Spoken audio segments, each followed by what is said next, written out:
Bueno, buenas tardes a todos los presentes y también los que nos visitan a través de las redes. Comenzamos con la siguiente sesión de este ciclo. Como recordaréis, tiene que ver con los actos de aniversario del 150 aniversario de la Academia de España en Roma. Gracias de nuevo también a la Academia de España en Roma por la organización, a la Residencia de Estudiantes como anfitriona de estos actos y finalmente a Dolores Sanz, que hoy nos visita. Dolores Sanz pertenece al campo de la restauración y conservación de patrimonio y me accedió también, quisimos también invitarla a este ciclo porque en cierto modo desde el inicio no hemos dejado de hablar de patrimonio, ¿no? Tanto material como inmaterial, ya sea desde la arquitectura como desde la historia del arte, desde el propio arte, desde la música, etcétera. Y por tanto nos parece importantísimo también no solo dar cabida a una de las especialidades fundamentales de los pensionados y becarios que han estado presentes en la Academia en sus 150 años, sino también porque tiene que ver con el núcleo mismo de la cuestión de la memoria. Dolores Sanz, tras sus estudios en la Universidad Complutense, vivió y estudió en Roma durante 3 años. Realizó estudios también específicos sobre cuestiones vinculadas con la piedra. Realizó investigaciones con el ICRON, con el Centro Internacional de Estudios para la Conservación y Restauración de Bienes Culturales, y tiene una larga experiencia importantísima de restauración de bienes culturales, ¿no? Su experiencia también la hizo trabajar de una manera privada a través de una empresa que ella creó, Petra Kopp, y a través de ella pues ha realizado y sigue realizando muchos trabajos de restauración para muchas instituciones españolas y también internacionales. Y sin más, quiero darle de nuevo las gracias y darle la palabra. Muchas gracias. ¿Se oye bien? Sí. Me voy a poner el tiempo que me han dicho que no me tengo que pasar. Ya. Bueno, yo quería dar también las gracias a la directora de la Academia, Ángeles Albert, y a todas las personas pues, que nos han facilitado para poder hacer estas conferencias, a Cristina, a Marta, a Jimena, Alba y Alma, y sobre todo a Juan Luis Moraza por pensar en mí como restauradora para estas jornadas. Yo cuando me llamó, la verdad que primero me quedé un poco así porque realmente nosotros los restauradores pues contar una restauración es algo más fácil, pero cuando él me propuso el tema de la restauración y la memoria, bueno, le tuve que dar unas vueltas y bueno, espero que lo que haya preparado cumpla sus expectativas. Tal y como decía él, la conservación es parte de la memoria Espera, voy a pasar.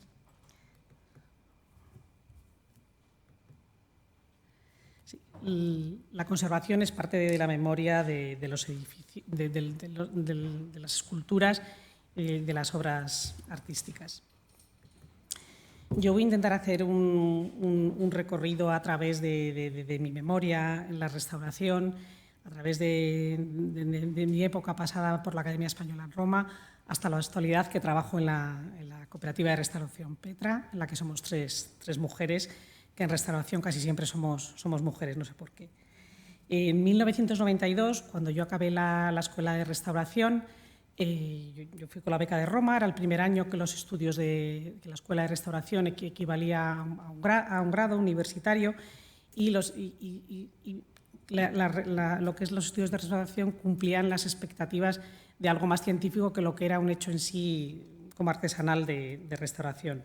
Para mí, el paso por la Academia Española en Roma fue un punto de inflexión en mi carrera personal y profesional. Bueno, yo un poco lo que había pensado contaros era la restauración y su memoria a lo largo de los siglos y hacer un poco la revisión de la evolución de los criterios en restauración en patrimonio. Los avatares sufridos, muchas veces las obras de arte han sufrido añadidos, mutilaciones, eso es también su memoria y el paso del tiempo.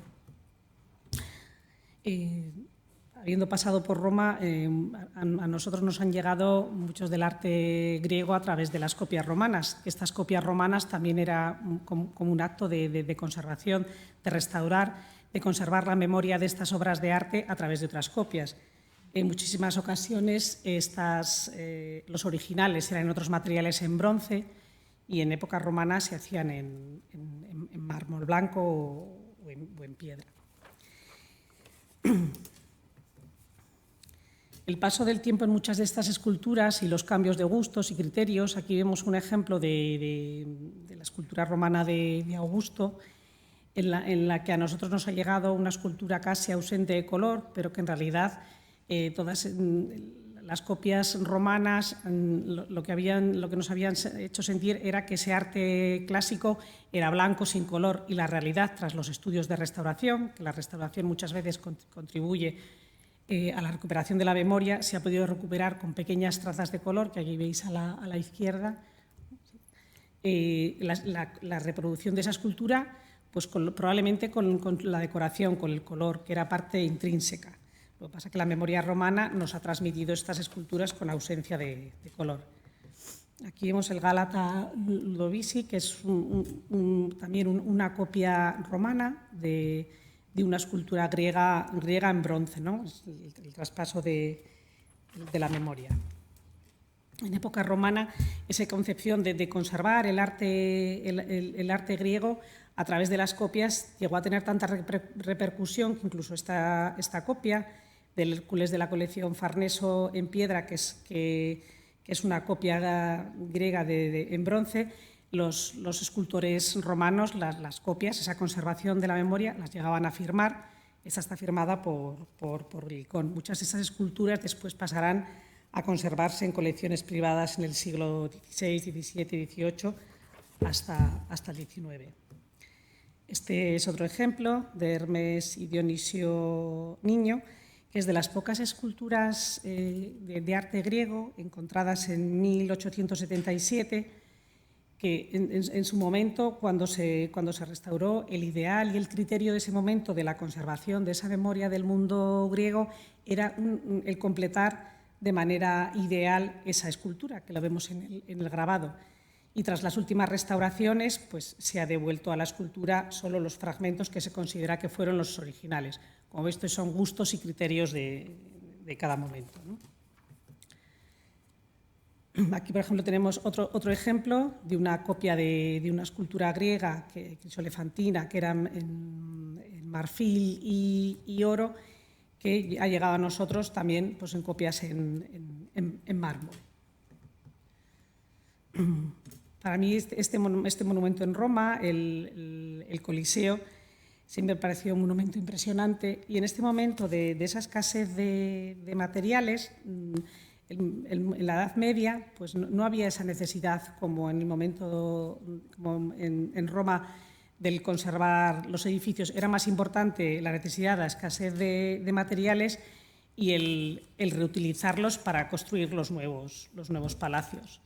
Aquí, como veis, es ese momento en el que en la Edad Media, que había tal escasez de materiales que se reutilizaban los plomos para luego volver a fundirse, e incluso las piedras pues, para construir los palacios que se estaban construyendo en ese momento.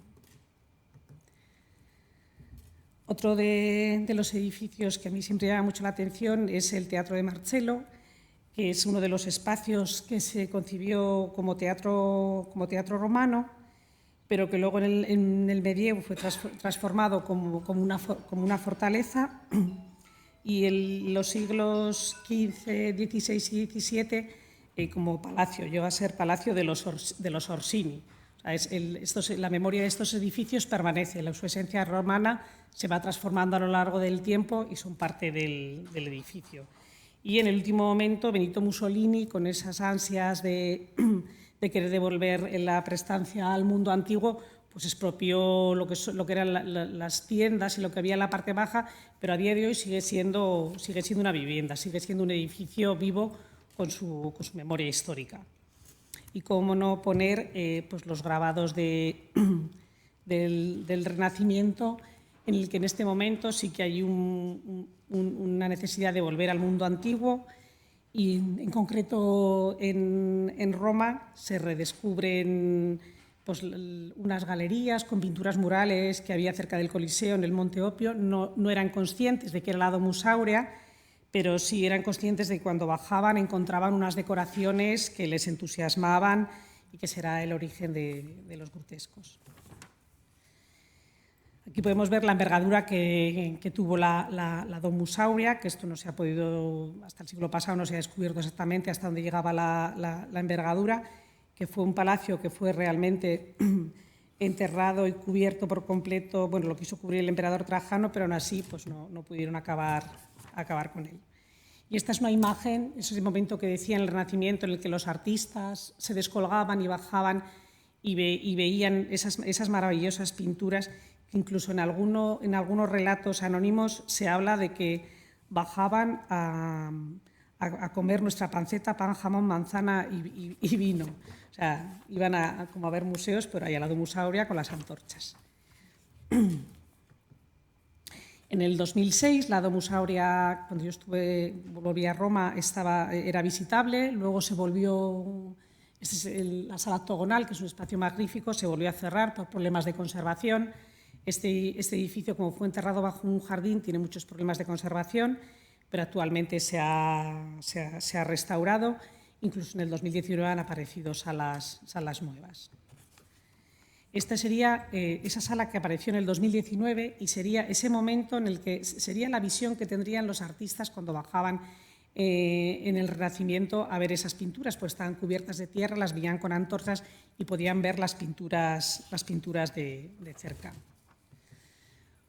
Bueno, y yo tuve la suerte en mi segundo año de la beca de Roma de poder visitar la Domus Aurea con los becarios de la Academia, que aquí hoy algunos de ellos están aquí, pues María Luisa, Valeriano, Antonio Rojas, Alberto Peral, Lorenzo Fernández Ordóñez y el resto de los becarios y becarias, que la verdad que es lo que estábamos hablando antes de empezar la conferencia con Moraza, pues la oportunidad de poder ver la memoria de un edificio como la Domus Aurea con los compañeros becarios desde las diferentes disciplinas, la histórica, la arquitectónica, la pictórica, la escultórica, la arqueológica, pues todo un privilegio. Y aquí vemos otra imagen cuando pues esa transversalidad de compañeros becarios a nivel profesional y amistad, pues visitando en mi segundo 25 aniversario de haber estado en la beca de Roma con Maite y Valeriano la Domus Aurea, que pudimos ver la reconstrucción en 3D que reconstruye perfectamente la memoria del edificio y que es un lujo. Os invito a que vayáis a verlo si vais a Roma porque la verdad nos entusiasmó a los de las diferentes disciplinas. Este es un ejemplo de las pinturas que aparecieron, que se pueden contemplar ahora, que la verdad que son magníficas. Otro de los edificios que a mí siempre en Roma me ha maravillado es el Pantheon. Nunca me canso de entrar y verlo. Las últimas veces por las colas no he podido entrar, pero la verdad es de esas visitas que si puedo siempre la hago en Roma. Este edificio ha seguido perdurando en el tiempo, ha mantenido su esencia a pesar de las transformaciones. Y yo tengo el privilegio de haber podido empezar a conocer este monumento con Curro Montero, compañero arquitecto de patrimonio, que fue realmente el que me enseñó a ver la luz a través en el Pantheon. Este edificio a lo largo de los tiempos ha sufrido, pues lo que decíamos, numerosas intervenciones y expolios y adiciones. En el mundo medieval, como decíamos, también todos los revestimientos de bronce se expoliaron para construir nuevos palacios y la piedra, incluso a lo largo de los tiempos, una vez que se convirtió en Basílica de Santa María Mártires, se colocaron diferentes campanarios, incluso en el siglo XVI, en el grabado de Piranesi, se colocaron dos campanarios. Las últimas intervenciones de restauración, como veis, todos estos añadidos históricos se han eliminado, con lo que ha borrado también parte de la memoria de este edificio, porque al final, lo estábamos hablando antes con Valeriano, que todos estos añadidos también ya son parte del edificio, ¿no?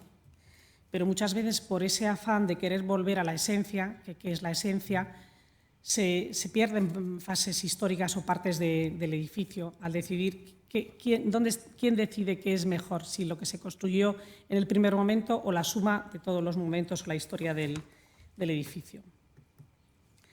Y para mí, pues eso, siempre ha sido un lugar mágico el Panteón en el que entras y sea el momento que sea, imagino que tanto en la Edad Media, en el mundo romano que en el Renacimiento, siempre ha sido un edificio en el que entras y te envuelve y tiene mucha magia. Y bueno, yo como tuve la suerte de estar en el ICRON y en el Instituto Centrale del Restauro, pues esta es la tumba de Víctor Manuel, de Manuel IV, perdón, y tuve la opción de poder, y tuve la opción de poder participar en su restauración con el Instituto Centrale del Restauro. Un privilegio y una pequeña contribución a la preservación de la memoria de este edificio. Otro de los monumentos que yo descubrí en mi época romana, también con este compañero arquitecto, Curro Montero, que precisamente trabajaba en Viladriana, fue este magnífico conjunto que fue lugar de retiro del emperador Adriano en el siglo II, vivieron sus descendientes y luego fue abandonado, como muchos de los edificios romanos, y en el siglo XVI el cardenal Hipólito II d'Este hizo Vila d'Este, que es una magnífica villa con todas las esculturas de Viladriana. O sea, Vila d'Este al final es la suma también de la memoria de Viladriana. Aquí tenemos Vila d'Este. Muchas de las esculturas que se conservan en Vila d'Este son parte de lo que era el lugar de recreo de Viladriana. Yo Viladriana la conocí con Maite, con estos compañeros becarios, Curro, Yolanda, Eduardo, y la verdad que es un... Uy. ¿Y ahora? Eso. Que lo que decíamos, es un privilegio poder visitar estos lugares y aprender de su memoria y su historia junto con los compañeros becarios de manera transversal. Estas son imágenes de 1992, de esas visitas con los becarios, con los arquitectos, los arqueólogos, los historiadores y esa aportación suya al conocimiento, a mi conocimiento. Aquí vemos a Maite, que la tenemos aquí. Y esto es un poco los becarios que fuimos aquel día tan bonito que permanece en mi memoria, de Curro, Maite, un compañero del CSIC, y Juan María Montijano, que ya no está entre nosotros.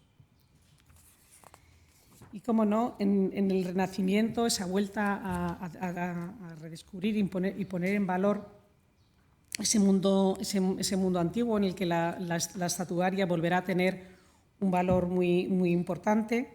Y muchas de las esculturas que se descubren se intentan completar y adaptarlas a los gustos o a ese mundo idílico del mundo antiguo. Aquí tenemos varias de las copias griegas, de las esculturas griegas a través de copias romanas, que es lo que han llegado hasta nosotros.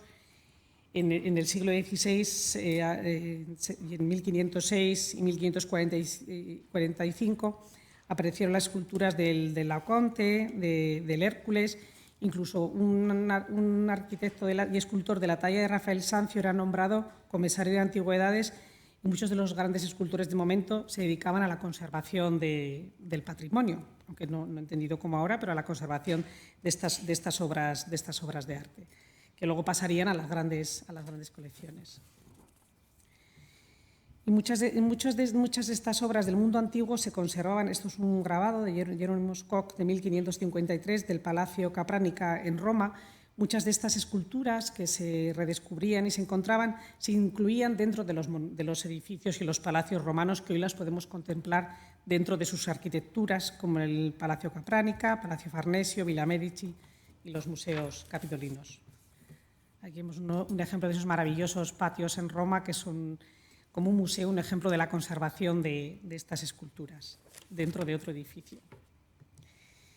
Y en ese renacimiento, esa puesta en valor y recuperar la memoria, tenemos aquí la loa capitolina, que es una escultura etrusca que en realidad en el Renacimiento, para la exaltación de la fundación de Roma, se le añadieron las dos esculturas de Rómulo y Remo, y a día de hoy esta imagen es la que nos parece más habitual, pero en realidad es una suma de dos momentos. Este es un ejemplo de las intervenciones en las obras que se descubrieron en el Renacimiento, el grupo escultórico de Laoconte y sus hijos. Cuando apareció, Miguel Ángel propuso a Montorsoli para la restauración de esta obra y aquí se evidencia un poco el cambio en la imagen central, el cambio en el gusto de los criterios. Montorsoli lo que hizo fue, para ellos, como entendían la restauración, el completar las partes faltantes, aunque fuera de forma ilusoria, pero en un material diferente, en terracota, sin intervenir en el original, que estaría muy cercano a nuestros criterios actuales, completar sin intervenir en el original. Y la siguiente escultura es de Brandinelli, que lo que hace para intentar conservar la memoria de ese original o de cómo pudo ser una versión en mármol en 1525, pero sin tocar el original, completando la copia. Y aquí tenemos el ejemplo del barroco. Pues en el juicio final, en el barroco habrá muchas restauraciones que estén controladas por la Contrarreforma, ese afán coleccionista, muchas esculturas se mutilaron y como las pinturas de la Capilla Sixtina, que a la derecha, este es un cuadro de antes de la intervención del Braguetone, cuando se le encargó a Volterra la obra de completar, de tapar todas las zonas consideradas como impúdicas de la Capilla Sixtina y pasó a tener el nombre del Braguetone. Aquí vemos un ejemplo de Santa Catalina antes y después. Se vistió y el santo que está sobre ella también, en vez de mirarle a ella, pues se le cambió la mirada para que mirase a Cristo. Todo esto se hizo al fresco, que es una técnica completamente irreversible y sin vuelta atrás. Y bueno, yo tuve la suerte en aquel momento, cuando estaba trabajando en el ICRON, creo que a mi segunda semana, el que era mi jefe, Ernesto Borrell, director de los laboratorios del ICRON, me llevó a hacer el control de limpiezas a la Capilla Sixtina, que en aquel momento era un control novedoso, el utilizar un colorímetro sin tocar la pintura mural para ver si la limpieza se estaba realizando correctamente. A día de hoy, ahora también en España, es una técnica que se utiliza habitualmente para controlar las limpiezas y que los tratamientos se hagan de manera correcta.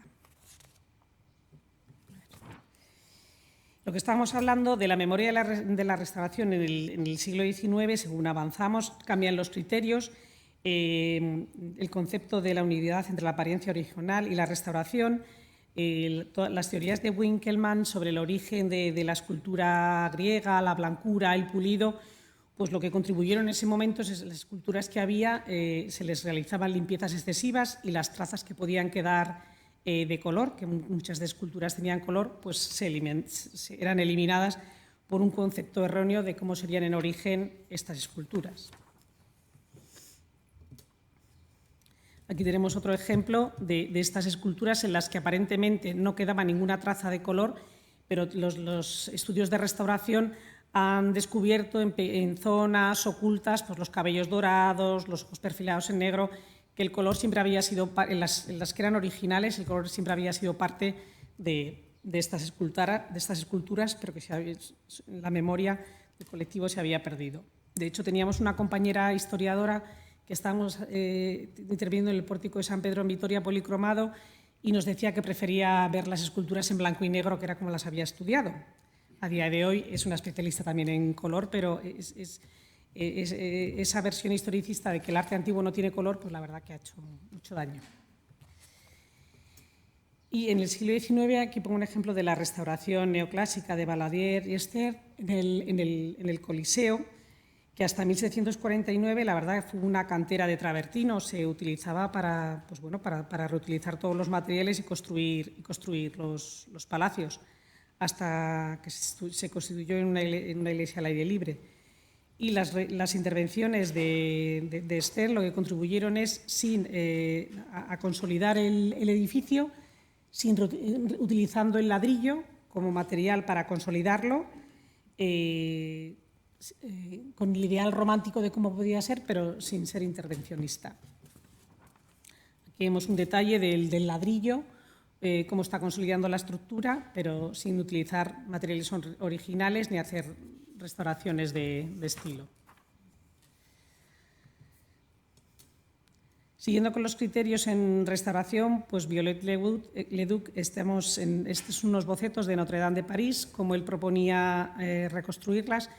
Es ese momento en el que la memoria de la restauración pasa por intentar volver a ese origen original, que probablemente ni siquiera fue original, porque muchas de estas construcciones, por falta de financiación, no se llegaron a completar nunca.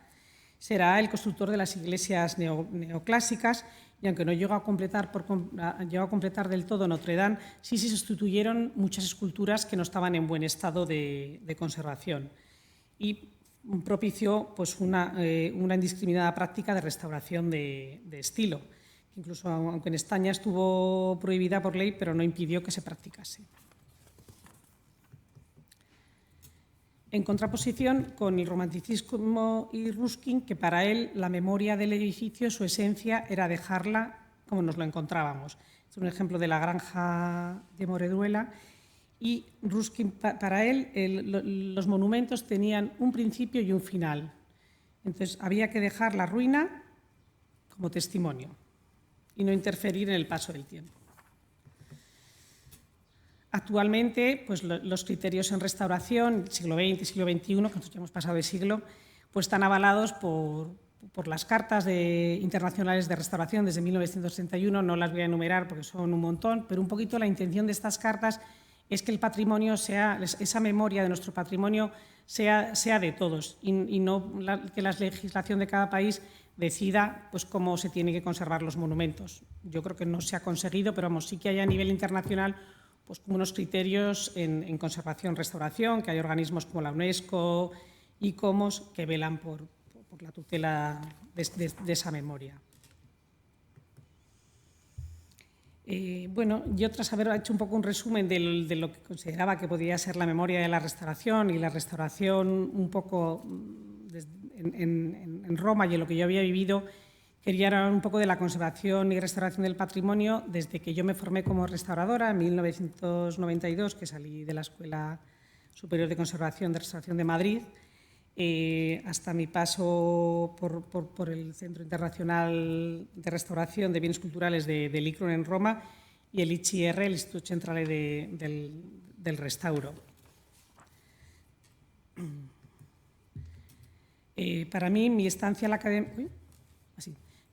la Academia Española fue un lujo para poder estar presente en el ICRON, en los estudios que se estaban realizando en aquel momento y en el Instituto Centrale del Restauro.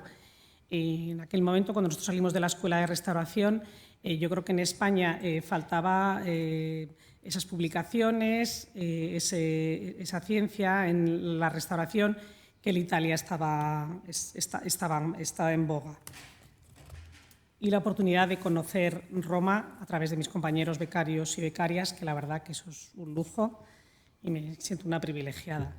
Yo en el momento que estuve en el ICRON, el Centro Internacional de Conservación, estaba como becada en investigaciones, en intervenciones en pintura mural y en piedra, y aparte tenía la oportunidad de participar en los cursos internacionales que estaban haciendo con los diferentes profesionales.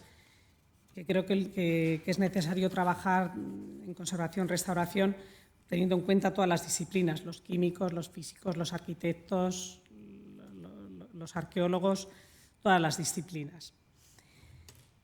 Y además, en ese momento a mí al estar también vinculada al ICRON, pudimos realizar visitas a los monumentos importantes en ese momento en el que estaban llevando restauraciones como Pompeya con los propios responsables de la restauración de los monumentos, con lo que era una oportunidad única el poder conocer lo que se estaba realizando en los monumentos de primera mano.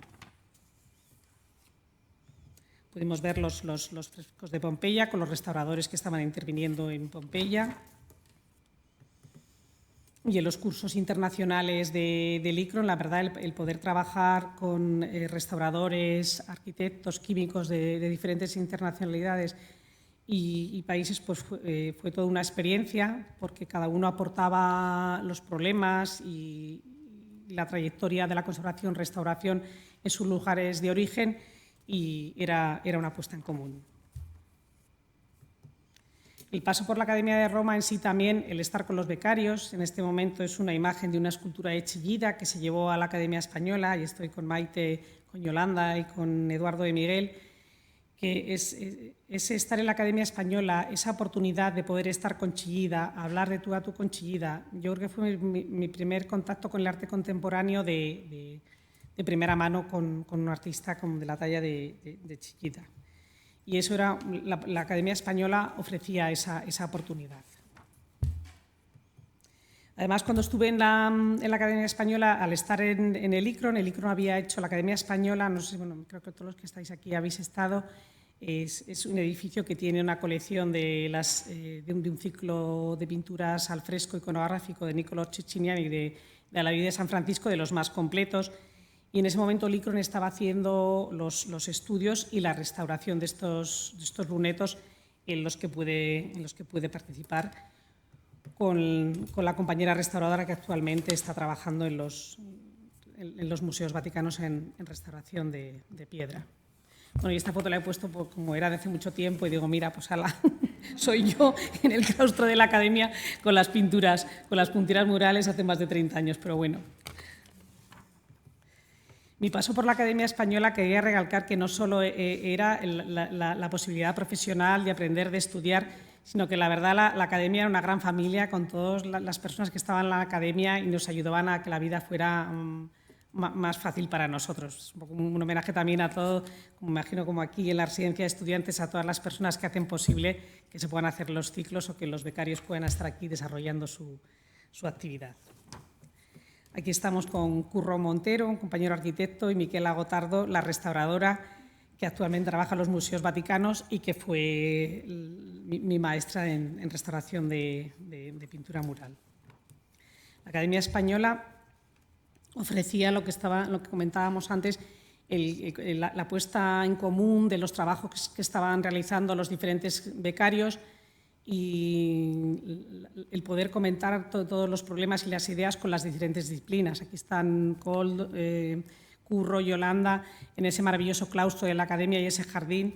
Cuántas conversaciones, cuántos intercambios de opiniones hemos tenido ahí, con ese lujo y esa oportunidad.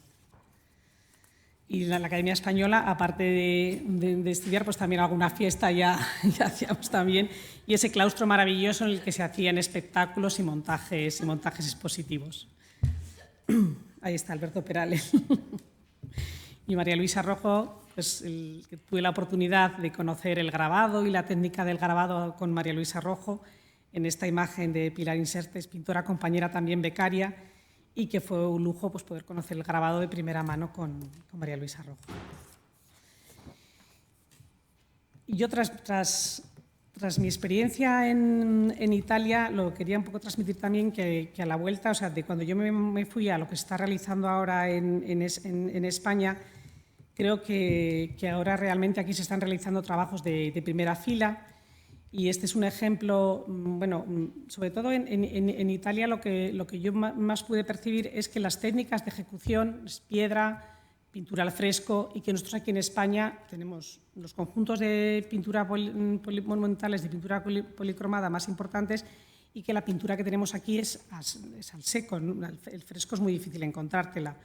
Entonces, yo cuando volví tuve la oportunidad, con mi compañera Mercedes y con el Servicio de Restauración de Diputación Foral de Álava, de realizar estudios de policromías, de correspondencia de policromías, en el pórtico de la Catedral de Vitoria. Aquí podéis ver la memoria en este pórtico, la secuencia histórica, que había hasta más de 10-12 capas de color sobre la imagen de la Virgen, que se habían realizado intervenciones sucesivas con cambios de gustos, de modas, pero que estaban ahí, que se mantenían. En el pórtico de la Catedral de Santa María de Vitoria también pudimos poner la puesta a punto de esta metodología de estudios en el color, en la policromía, con el Servicio de Restauración y la Fundación Catedral Santa María. Incluso en ese momento que estábamos restaurando en la Catedral de Santa María en Vitoria, muchas de las intervenciones se contrastaron con lo que estaba haciendo en Italia en ese momento, de intervenciones de consolidación, y en realidad toda la puesta a punto de metodologías que se llevaron a cabo en la Catedral Santa María pues yo creo que a día de hoy son un referente y pueden estar muy por delante en muchas de las cosas que están haciendo en Italia o en otros países.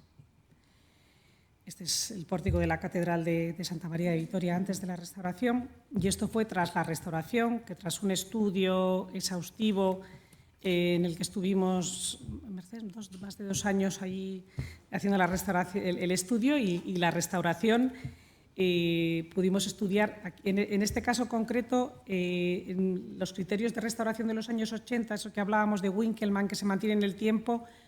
Ellos creían que la memoria de esta catedral gótica tenía que ser ver la piedra desnuda, sin color. El color les molestaba y se hizo una intervención bastante agresiva de eliminar las policromías. Aún así, pudimos encontrar pequeñas trazas para hacer una reconstrucción de cómo pudo ser esa policromía. Y se realizó una restauración, creo que muy respetuosa, conservando todo lo que había llegado hasta nosotros. Incluso una ministra vino una vez y dijo: ay, cuando lo restauréis quedará muy bonito, porque nuestra intervención había sido una intervención de conservación, no de añadir.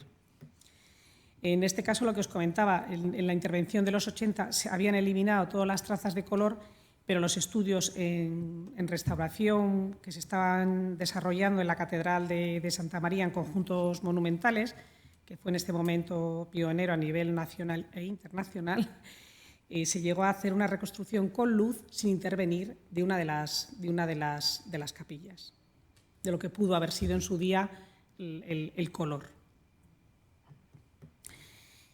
Y también tuve la oportunidad de trabajar en el Pórtico de la Gloria con la Fundación Barri y la Fundación Catedral de Santiago de Compostela, y el IPC, en el que aquí nuestra empresa nos llamaron para trabajar aquí en la empresa Petra en este conjunto por la experiencia que se había desarrollado en la Catedral de Vitoria del estudio de conjuntos monumentales, el estudio de la policromía. Lo que estaba diciendo antes, para volver a intentar entender las policromías y la sucesión de los momentos históricos en el Pórtico de la Gloria, se realizó, aquí veis, pues, un estudio exhaustivo con microscopios, nada que envidiar a los italianos, creo que al contrario, por delante, en policromía en piedra creo que estamos por delante. Y la importancia de trabajar en equipo, que creo que aquí es una cosa que se hace habitualmente. Y el trabajo con los diferentes laboratorios, con el IPC, con Andrés Sánchez Ledesma, pues lo que decía desde un inicio que yo había vivido en el ICRON y que cuando yo salí en el 92 de la Escuela de Restauración no se trabajaba así. Creo que ahora en España se está trabajando con un rigor y un nivel científico, vamos, nada que envidiar ni a Italia ni a ningún otro sitio. Nosotros, cuando estuvimos en el Pórtico de la Gloria, llegamos a reconstruir las diferentes policromías que había con un montón de colores. Bueno, es un proceso bastante laborioso, pero que lo pusimos a punto en el Pórtico de la Catedral de Santa María de Vitoria y luego lo llevamos a buen término en el Pórtico de la Gloria, que se habían realizado numerosos estudios, pero faltaba el saber cuántas policromías había y cómo era esa secuencia de policromías. Y nosotros llegamos, sin intervenir también, a hacer una reconstrucción virtual de las policromías existentes en el Pórtico de la Gloria, que yo creo para mí ha sido de las obras en las que yo he trabajado la obra más emblemática y de mayor calidad en la que yo he podido, desde luego, trabajar. El azul que veis es lapislázuli. El lapislázuli era una piedra que se traía de Afganistán, una piedra que se molía para ser pigmento, se traía de Afganistán, y aquí en la primera policromía del Pórtico de la Gloria pues está casi en toda su superficie. Aquí es un detalle de una reconstrucción. Esto es un poquito lo que estábamos hablando de los criterios actuales: estudiar, conservar, documentar, el poder incluso hacer una reconstrucción virtual de cómo pudo ser esa policromía, pero conservando todo lo que ha llegado hasta nosotros, esa memoria del propio edificio. Este es un ejemplo de la segunda policromía, de la tercera policromía. Y ya tuvimos también la oportunidad de trabajar en la restauración de la Virgen Blanca de Vitoria, que como decimos, VTV, Vitoria de toda la vida. y es parte de un conjunto monumental, la imagen exenta de la Virgen Blanca, pero en este caso colaboramos con el Servicio de Restauración de Diputación Foral de Álava, con todos los instrumentos, con todos los microscopios. El IPC de Madrid, el Estudio de Patrimonio, también colaboró en el estudio de todas las muestras, y aquí veis un ejemplo de una pequeña apertura, nosotros llamamos ventana de estudio, pero que tendrá de unos milímetros para ver la secuencia de las policromías. Aquí veis todas las policromías, esa sucesión de policromías que en general en muchos de nuestros monumentos en España es lo que hay, en la policromía en piedra y en madera.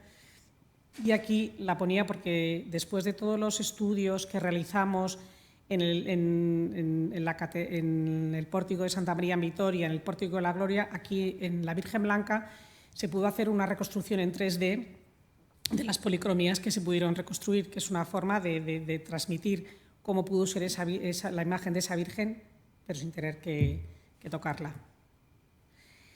Y bueno, yo quería agradecer a todos. Esto fue la última vez que estuvimos también en la primera promoción en la Academia Española después del 25 aniversario, y con mi compañera restauradora Miquela Goptardo y mis compañeras Mercedes, Isabel y Marga, pues que la Academia Española siempre va a ser para nosotros un referente y un sitio al que volver. Y yo quería agradecer pues a la Academia el esfuerzo que está haciendo porque volvamos a juntarnos los becarios y vernos como en estos encuentros, ¿no?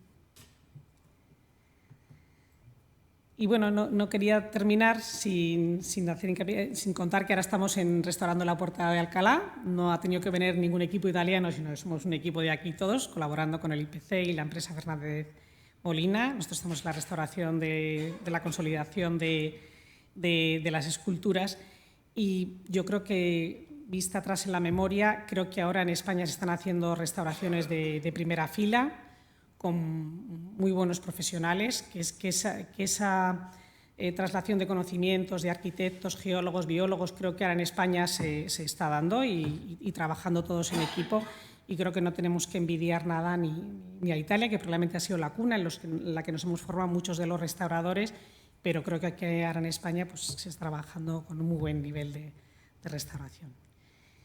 Y muchas gracias por haber venido todos.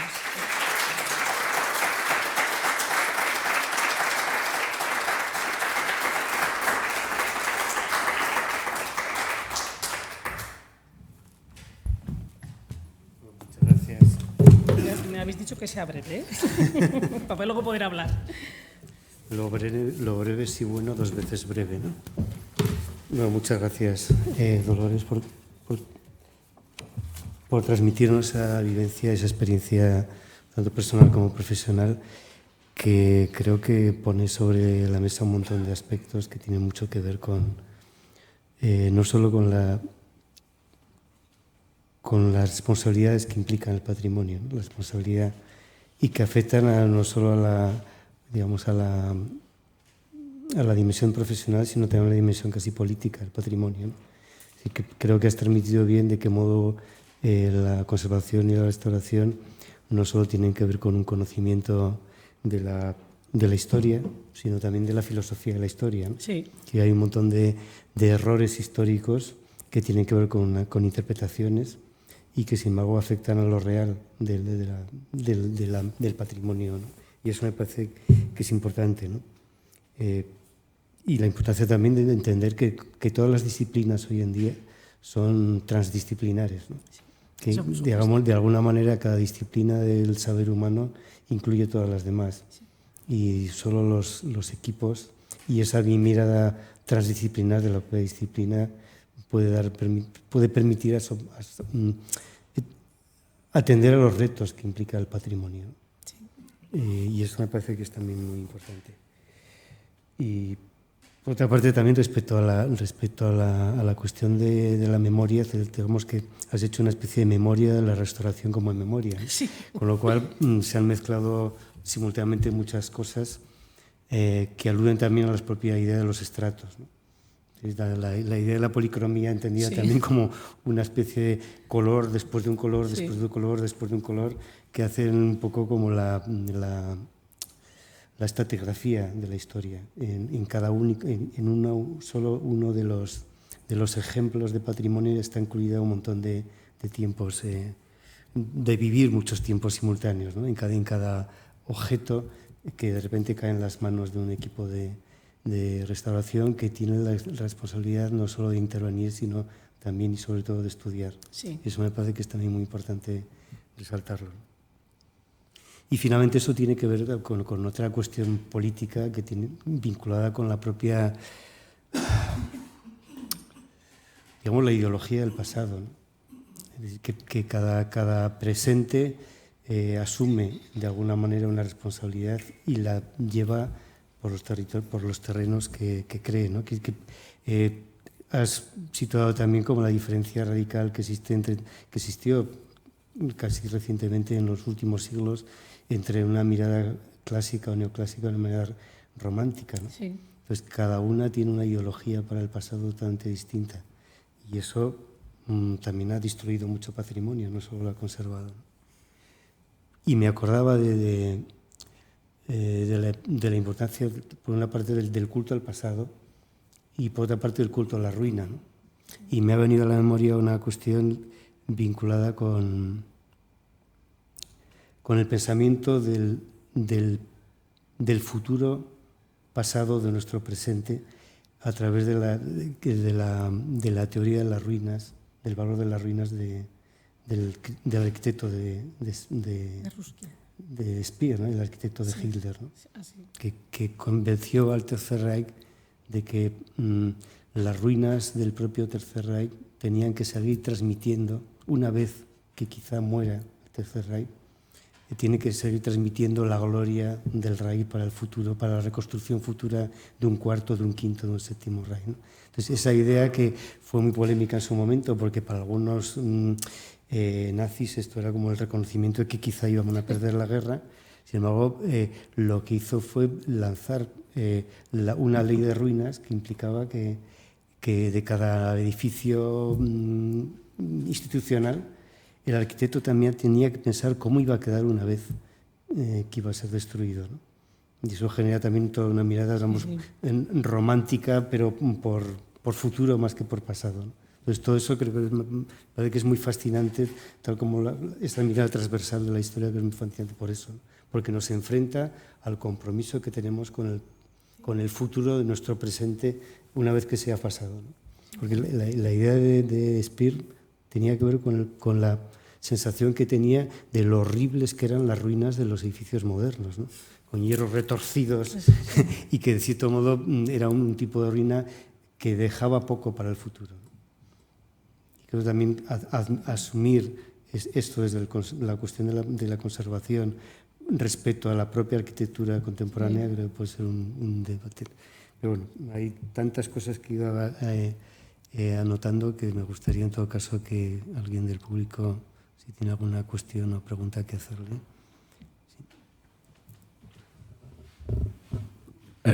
Bueno, muchas gracias por compartir sus recuerdos y su conocimiento. Hola. Digo, sí, que muchas gracias por compartir su recuerdo y sus conocimientos. Y es una cuestión simplemente anecdótica. ¿Qué técnica pictórica se utilizaba en Roma para aplicar el color a las estatuas? Yo la técnica de Roma no la he estudiado, pero probablemente sea el aceite, que sobre la piedra nosotros toda la experiencia que tenemos es al aceite, porque tiene que ser unas capas mucho más finas que sobre la madera que llevan preparaciones.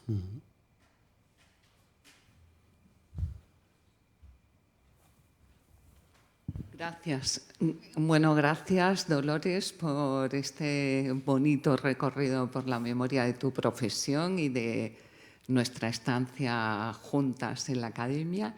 Yo, para devolverle la cortesía públicamente a Dolores, que ha dicho, como creo que decimos todos los que hemos pasado por la academia, que uno de los grandes placeres era ir andando por la ciudad con un pintor o pintora, un arquitecto, arquitecta, no sé, con personas de distintas disciplinas, cada uno dando su punto de vista desde su propia experiencia y conocimientos profesionales. Quiero decir que para nosotros y para nosotras siempre ha sido también muy enriquecedor tener una restauradora y tener de restauradora nada menos que a Dolores, ¿no? Que es es top, internacional y nacional.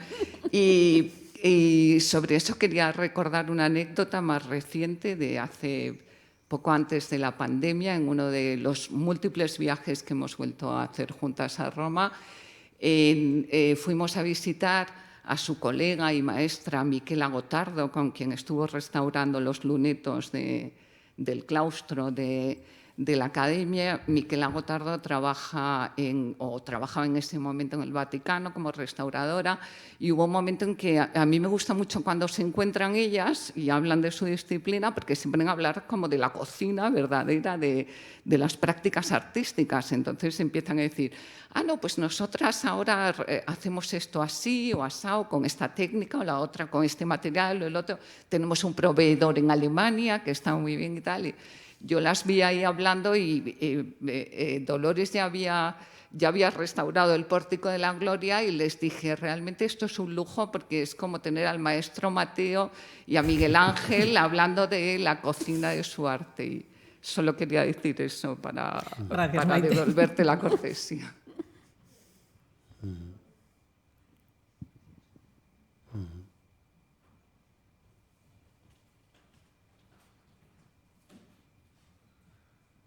Enhorabuena por tu magnífica conferencia y por una experiencia que los españoles normales del mundo de la cultura les admiramos bastante.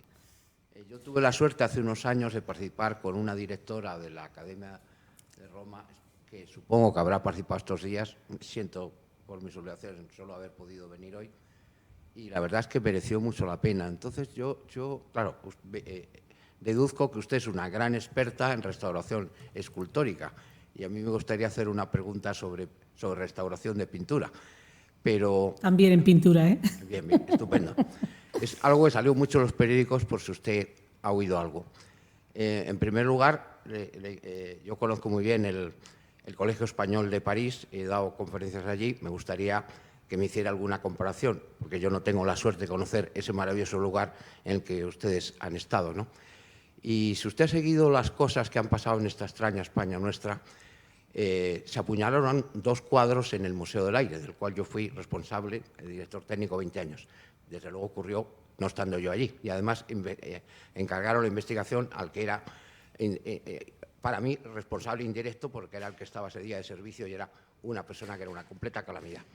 Apuñalaron un cuadro nada menos que de Antonio Ortiz Echagüe, del infante Alfonso Orleans, que lo restauró una chica del Museo del Prado. Bueno, no sé quién sería, lo hizo maravilloso y es portentoso. Y sin embargo, en un cuadro más pequeño, el del famoso piloto García Morato, lo apuñalaron también, y las 3 hijas me decían, ese señor ya no es nuestro padre, es otro. O sea, que deduzco que fueron 2 personas restauradoras distintas. Algo oí de que era una del Museo del Prado la que restauró el cuadro Alfonso Orleans, pero que el de García Morato a lo mejor fue algo más funcional, alguno de ellos, en fin, no quiero comparar con cierto cuadro de cierto Cristo por ahí. Pero bueno, si usted sabe algo de esto, se lo agradecería. Y si me puede hacer una comparación entre el Colegio Español y la Academia de Roma. Pues y les felicito a ustedes y al director de los cursos y a quienes han participado, porque esto se merece dar a conocer a muchos españoles la maravillosa labor y tan admirable que ustedes hacen. Pues lo siento mucho, pero yo no he estado en el Colegio Español en París, con lo que no lo puedo comparar con la Academia Española en Roma, ya me hubiera gustado, pero no. Y de esa intervención que dice usted no tengo constancia. Me imagino que dependerá del criterio de restauración que había en cada momento o la institución que lo llevó a cabo. No he entendido que uno se restauró y pasó y parecía que no había habido el apuñalamiento y otro... Sí, lo habían restaurado 2 personas distintas. Alguien del Museo del Prado restauró el cuadro grandísimo del infante Alfonso Orleans y lo hizo de forma maravillosa, y sin embargo otra persona más distinta que cobraría menos dinero, o a lo mejor no lo pagó el Estado, en fin, estas cosas del ahorro. No le puedo contestar claro, porque no conozco las el caso. Las 3 hijas del personaje, que es el máximo as de la aviación española, Joaquín García Morato, y me decían eso, es que este ahora que está ahí ya no es nuestro padre, es otra persona. Pues ya lo siento. Que, hubo una restauración difícil de una obra famosa, fantástica, y de una obra a lo mejor un tanto menor, pues a lo mejor por ahorrar dinero, por lo que fuera, pues no lo sé. Me gustaría averiguarlo y escribir otra vez una página en el País. Sí, me entero, pero desconozco el caso.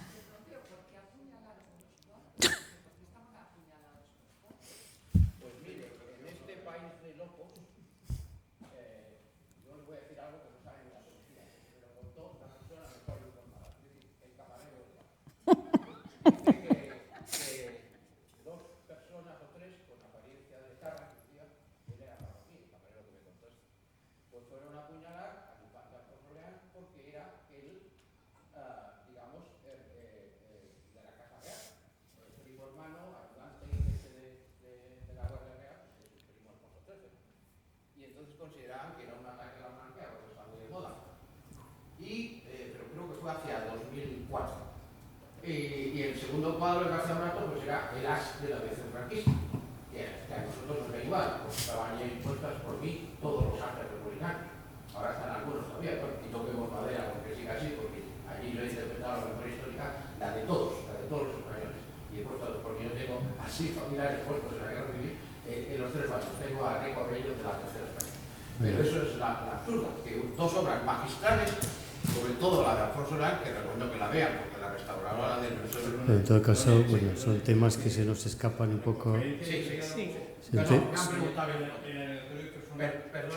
Sí, son temas que quizás se nos escapen porque no conocemos el caso y no sé si está en manos o no de la policía o de quien tenga que ser, pero en todo caso, de lo que ha dicho sí que me gustaría como recalcar la importancia que tiene